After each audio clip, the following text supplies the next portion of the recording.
वो गहरा समंदर है जिसमें हमने कभी डुबकी लगा के देखा ही नहीं, है ना। तो वो पिता है जो अपने हिस्से का गम पीता है और मुस्कुरा के जीता है, वो पिता है। जो बच्चों की खुशी के लिए सारी दुनिया का भार ढोता है, वो पिता है। जो खुद मजबूरियों के चलते पढ़ नहीं पाया मगर तुम्हें पढ़ाता है, वो पिता है। जिसके हिस्से आया दुनिया भर का दुख पर वो तुम्हें खुश रखता है, वो पिता है। जो अपने लिए 10 रुपए खर्च ना करे पर तुम पर लाखों लुटाता है, वो पिता है। जिसका जूता घिस गया है मगर तुम्हें ब्रांडेड जूते पहनाता है, वो पिता है। जो खुद एडजस्ट करके चलता है मगर तुम्हें अप टू डेट रखता है, वो पिता है।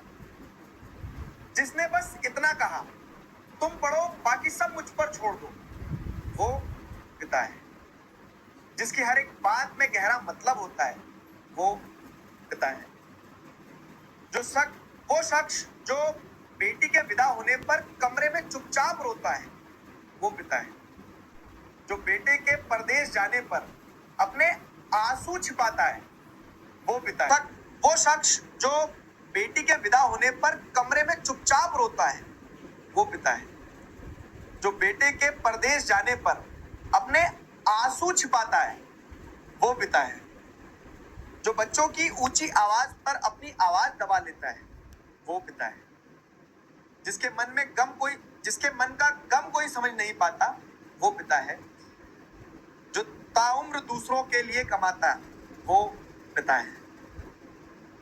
जिसके हिस्से सिर्फ त्याग करना आया, वो पिता है। जिसने अपना पेट काट कर तुम्हारा भविष्य बनाया, वो पिता है। जिसे समझकर भी कोई समझ नहीं पाया, वो पिता है।